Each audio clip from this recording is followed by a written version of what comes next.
নমস্কার বন্ধুরা, আমার পাকশালাতে আপনাদের সবাইকে স্বাগত। আশা করি আপনারা সবাই ভালো আছেন। আজকে আপনাদের আমি তৈরি করে দেখাবো ইলিশ মাছ ভাপা। আপনারা সবাই আপনাদের মতো করে রান্না করেন, আমি আমার মতো করে করছি। এটা একটা একদমই সহজ পদ্ধতি, খুব সহজ রান্না। দেখুন আমি কিরমভাবে করি। আমি এখানে ইলিশ মাছ নিয়েছি, লেজাটার মাথাটা বাদ দিয়ে যা পিস বেরিয়েছে আমি তাই নিয়েছি।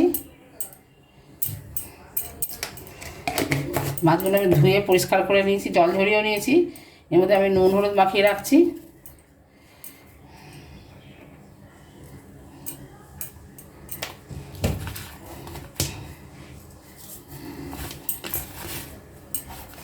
খুব ভালোভাবে সবগুলো মাছের গায়ে নুন হলুদ মাখিয়ে আমি রেখে দিচ্ছি।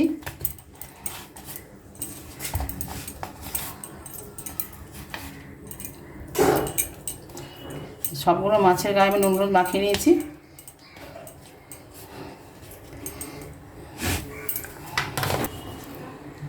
এবার আমি একটা মিক্সির মধ্যে সর্ষে নিচ্ছি। আমি কালো সর্ষে নিচ্ছি, আপনারা চাইলে সাদা কালো মিশিয়েও করতে পারেন। আমি শুধু কালো দিয়ে করছি, কালো সর্ষে দিয়ে করলে টেস্টটা খুব ভালো হয়।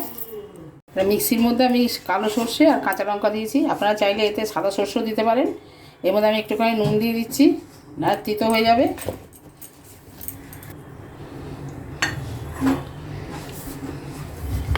অল্প একটু তেল দিয়ে দিলাম, সর্ষের তেল।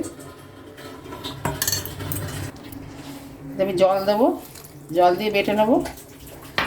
মিক্সিতে ভালো করে পেস্ট বানিয়ে নিচ্ছি। সর্ষেটা খুব ভালো করে বেটে নিয়েছি, খুব মিহি করে বাটা হয়েছে, ওই জন্য আমি আর ছেঁকলাম না।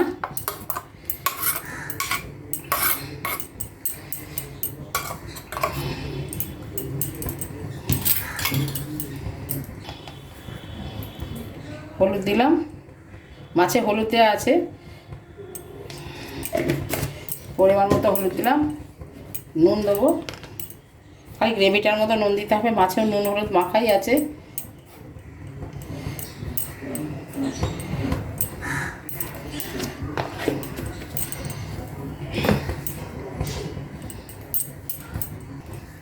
সর্ষের তেল দেবো, দিয়ে খুব ভালো করে মাখবো।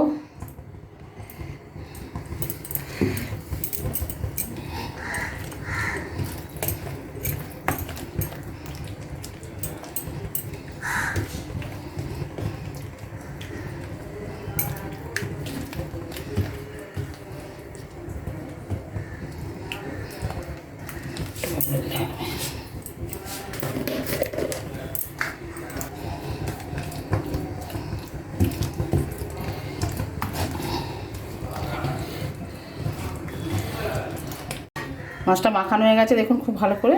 এবার আমি মাছগুলো একটা একটা করে বসিয়ে দিচ্ছি এর মধ্যে। এর মধ্যে যদি মাখা যায় না, মাছের গ্রেভিগুলো ওপরে ওপরে লাগে না ভালো করে, ওই জন্য আমি আলাদা জায়গায় মেখে নিলাম। এবার আমি বসিয়ে দেবো।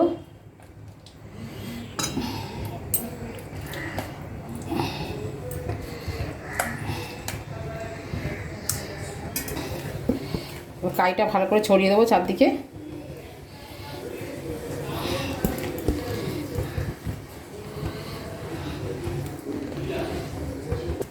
এর মধ্যে আমি 5-6টা কাঁচা লঙ্কা দিয়ে দিচ্ছি।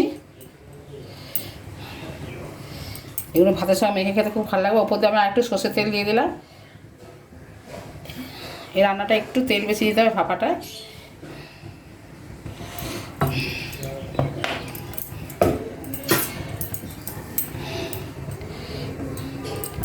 এবার একটু ঢাকা দেবো। কড়াই একটা গরম জল বসিয়ে দিয়েছি, একটা স্ট্যান্ড দিয়ে দিয়েছি, জলটা গরম হয়ে গেছে। এবার আমি এটা বসিয়ে দেবো।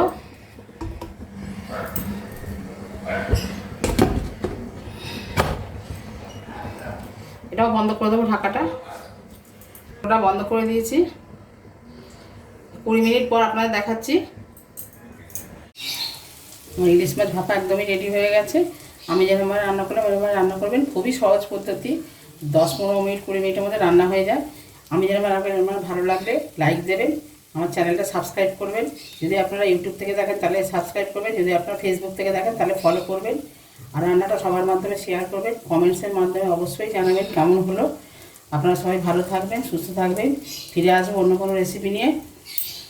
আর একটা কথা আপনাদের জানাচ্ছি, আমি যখন রান্নাটা দেখিয়েছিলাম আমি যে মিক্সিটা ধুয়ে অল্প জল দিয়েছিলাম ওটা আপনাদের দেখানো হয়নি, তখন আমার ক্যামেরাটা অফ হয়ে গেছিলো, আমি বুঝতে পারিনি। পরে দেখছি ক্যামেরাটা বন্ধ হয়ে গেছে।